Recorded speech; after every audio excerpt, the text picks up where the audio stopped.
Та бүхэн ямар гинэ? Би өнөөдөр халах монгол хүний identity одоо англиар identity л гэж юм л да. Монголоор энийг одоо өөрийгөө тодорхойлох тийм эсвэл зан дадалч гэдэг юм уу, эсвэл зан заншилч гэдэг юм уу, эсвэл юу тэр хүнийг халах монгол болгодгийм бэ гэсэн тийм зүйлийн нэг хэсэг болсон эр хүний 13 мих гэсэн ойлголтын талаар өөрийн санаа оноогоо та бүхэндээ хуваалцдаг юм гэж шийдлээ. Нэгэнт энэ зүйл маань бидний хэл соёл итгэл бишрэлтэй холбоотой учраас энэ зүйл маань одоо тийм нууж хаалгүй ил тод яригдчих ёстой юм аа. Өөрөөр хэлбэл хин нэг нь ном бичээл одоо жишээ нь тэрийг их онцгойлон тайлбарлаад тэгэл байх нэг тийм алавгүй байх гэж бодож байна. За эр хүний 13 мих гэсэн ойлголтыг тайлбарлахын тулд яагаад монгол хүнд халах монгол хүнд 13 тоо их чухал байдаг юм бэ гэж тайлбарлах хэрэгтэй болно. Тэр одоо жишээ нь гадныхны яриа 13-ын тоо, жидгэрийн тоо гэдэг юм уу. Тиймэрхүү юмыг одоо жишээ нь юу гэдгийг бид яг хинтээ одоо бидэнд бол энэ хамаагүй байх гэж бодож байна. Монгол хүн 13-ын тоог их бэлэг дэмбэрэлтэй гэж үздэг байна. За 13-ын тоо бол хан гардтай холбоотой. Хан гард бол 13 дахь жил гэж хэлж болно. Эсвэл 13 дахь амтан гэж хэлж болно. 12 жил байдаг. 12 амтан байдаг. Тэгээд тэр 12 амтны гол хан гард одоо заларч байдаг юм аа. Өөрөөр хэлбэл бидний гал голомтны эзэн, бидний соёл урлагийн охин тэнгэр. Ягаад соёл урлагийн охин тэнгэр гэж байгаа юм бэ гэхээр одоо хятад хүн байлаа гэж үзье. Бүх одоо даавуу, дуу хөгжим тий шаазан урлал дээр нөгөө лууга тавьдаг. Тэгэхээр тухайн үндэстний шүтдэг одоо бүх соёл урлагийн хэлбэртээ оруулдаг тэрхүү шүтлгийн тотойн амтан маань тухайн үндэстний соёл урлагийн тэнгэр бурхан нь байх юм аа. Мөн одоо бүхийн сүнс сүлд болсон эрч хүчний бэлэг тэмдэг хангарчүүд. За тийм хангард 13 дахь амтан болохын нэг шинж нь болохоор одоо за энэ могоо гэж үзье тийм үү. Тэгээ би хангарт. Тэгэхээр могоо гэд нэг амтан байна. Хангард гээд 3 амтнаас бүтсэн тийм амтан байна. Тэгэхээр 13 гэж. Хангард болохоор газар шороо агаар тэгээ галнаас бүтсэн байдаг. Могоо бол уснаас бүтсэн байдаг. Тэ? Тэгэхээр ус гэд могоо, гал гэд хүн, шуу гэд агаар, газар хөрс гэд үхэр шүү дээ. Үхэр бас мэдээж бидний сэл ярианд одоо эрлэг номон хаан одоо үхлийг бэлэгдэг. Заавал үхэл гэхэд цаг хугацааг бэлэгдэг. Мэдээж цаг хугацаа бүх юмыг хуучин болгодог, бүх юмыг устгадаг шүү дээ. За тэгэхээр одоо энэ 13-ын тоон хан гардтай холбоотой болохыг би одоо сая тайлбарлаа. За тэгээд мэдээж михийг хаанаас хайх вэ гэж. Михийг мэдээж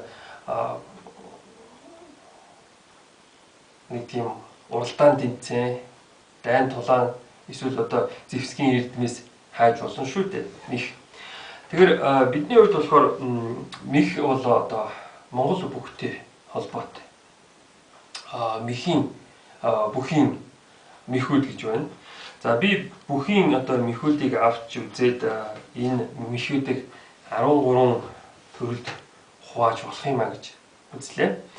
За одоо миний энэ хийж байгаа бичлэг бол ямар нэгэн зүйлийг итэж байна. Эсвэл итэх мэхийг би ашиглаж байна гэж хэлж болно. Тэгэхээр номер 1 мэх бол итэх гэж би хувьдаа үзлээ. Энэ нь болохоор ямар нэг юм өдөх, сэдэх гэж байна. Эр хүн ямар нэг юм эхлүүлдэг, ямар нэг юм санаачилдаг.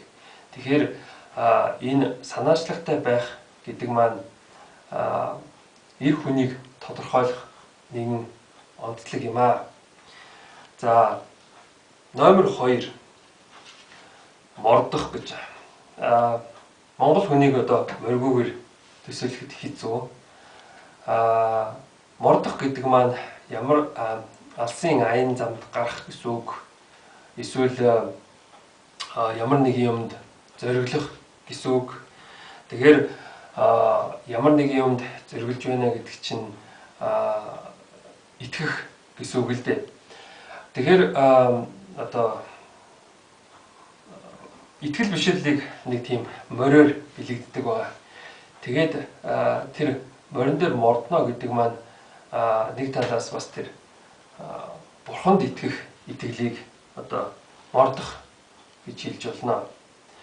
Тэгэхээр энэ хоёрдугаар одоо жишээ нь онцлог чанар нь болохоор тийм олон утгатай юм шиг тий. Тэгэхээр би эндээс одоо жишээ нь бурханд итгэх, ямар нэгэн тийм шүтлэгтэй байх, зориг зүрхтэй байх гэдгийг онцлоод байна. Тэгээд үүнийг мордох гэж хэлэх юм аа.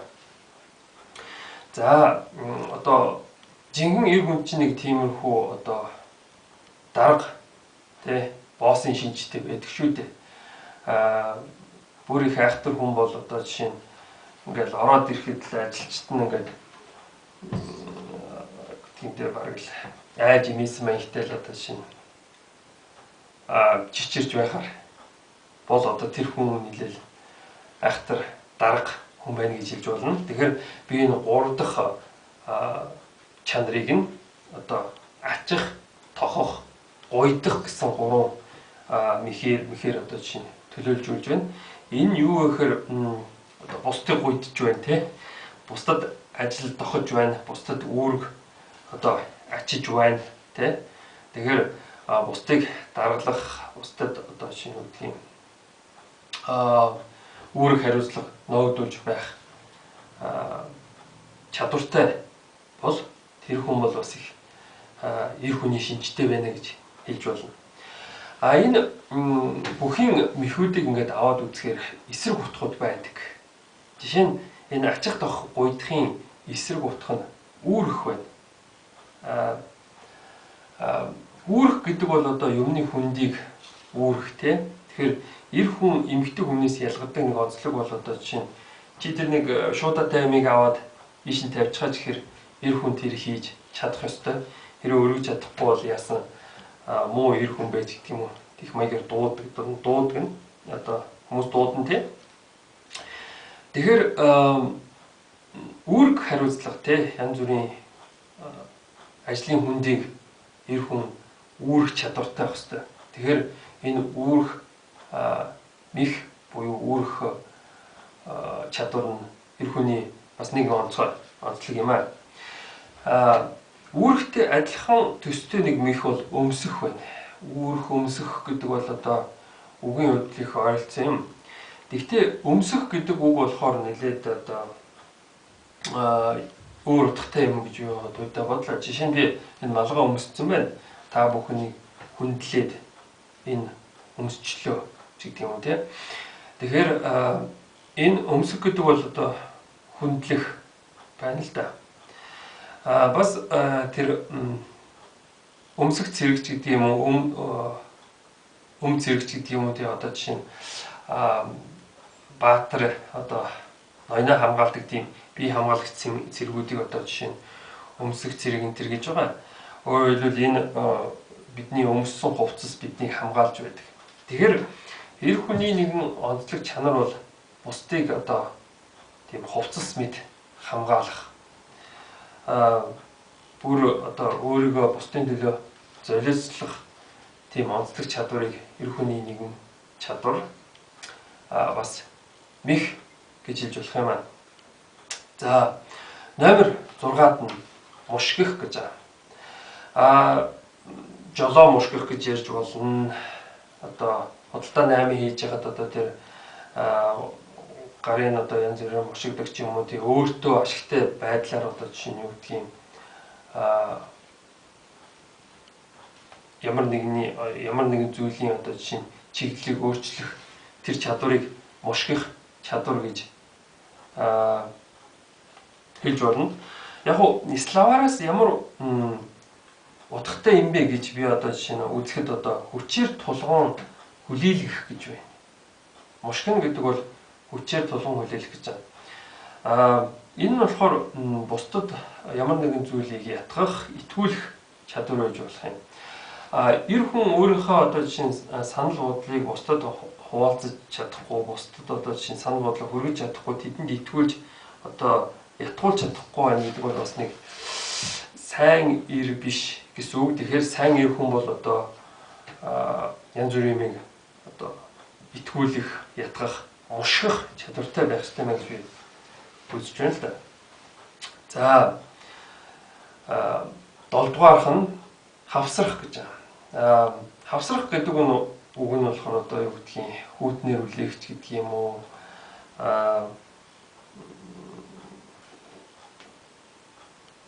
Гол утга нь болохоор хамтрах гэсэн үг л дээ. Одоо багаар ажиллах тий? Гар хавсрах гэдэг юм уу? Эсвэл бусдад туслах, өгөөмөр зан гаргах. Ирчүүд ерөнхийдөө дэм дэмэндээ дээс ирчиндээ гэдэг шиг бие биендээ тусалдаг, бие биендээ хавсардаг байгаа. Тэгээд нэг эмхтэй арим гэж байдаггүй шүү дээ. Ер нь эрэгтэй арим байдаг тийм ирчүүд хамтдаа яваад бие бинийгээ хавсарч байдаг, бие биендээ тусалж байдаг тийм. За хавсрахын одоо жишээ нь эсрэг утга байна. Зайлах. Тийм үү? Чи одоо нэг юм ажил бидэнд хавсраад хаач. Тэгэхээр би хийж чадахгүй, би өнөөдөр завгүй гэдэг нэг тийм зайлж явахчдаг. Энэ нь болохоор аюулыг, хорыг биеэс одоо жишээ нь зайлуулах, холдуулах гэж хэлж болно. Энэ зайлах гэдэгтээ их ойролцоо утга бол одоо хүндрэх гэж байна. Хүндрэх. Хүндрэх гэдэг үгийг болохоор бид нэр арх дарсан дээр ашигладаг. Чи наадхаа нэг хүндэрчээж чадахгүй юу энэ төр гэл тэ. Тэгэхээр бас арх ууд сурах, хорыг биеэс зайлуулж сурах нь бас нэг эр хүний одоо сайн одоо чанар юм а гэж би одоо үзлээ. Энэ нь болохоор одоо 8 дугаар чанар болж байгаа юм. За 9-р чанар нь болохоор хайчлах гэж байна. Хайчлах гэдэг нь болохоор славарнаас ямар утгатай юм гэж харахаар хайх гэж байна. Хайх, ерөн сурвалжлах тийм. Бас хайчлах гэдэг чинь бас хуваах, таслах гэсэн үг шүү дээ. Тэгэхээр би энд одоо жишээ мушгих гэдэг юм л да. Магадгүй худал хуурмаг, сайн мууг хуваах одоо муу зүйлийг одоо даслан зогсоохыг хайчлах гэж хайчлах мэхэр төлөөж болох юм шиг би одоо өчүүхэн оюун ухаандаа тунгааж байна. За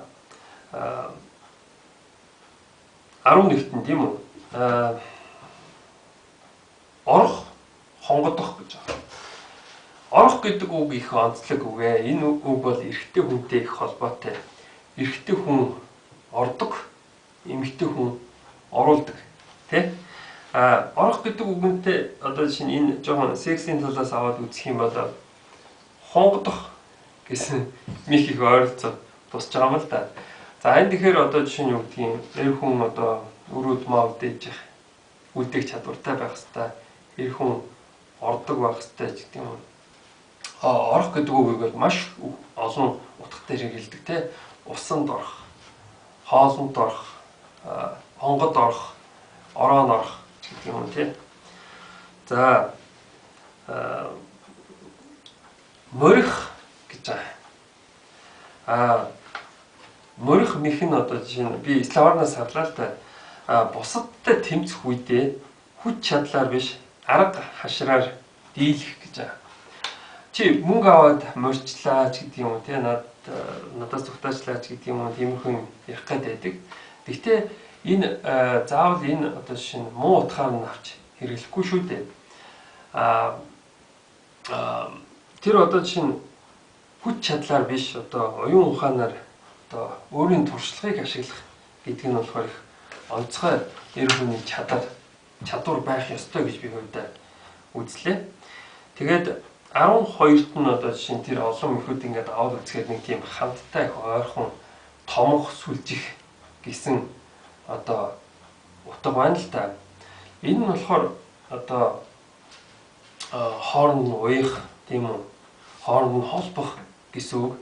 Энэ нь яах аргагүй одоо хаачлах, тасдах гэсэн үгний одоо шинэ эсрэг утга тий. Тэгэхээр юуг хооронд нь холбож, эр хүн одоо холбож болох вэ? Юуг хооронд нь одоо жишээ нь үгдгийг уйж, нийлүүлж болох вэ гэдэг нь бол их бодовчтой юм аа. Би одоо энийг одоо сүлжих гэсэн үгийг одоо жишээ нь үгдгийг шүлэг зохиох юм болов тий?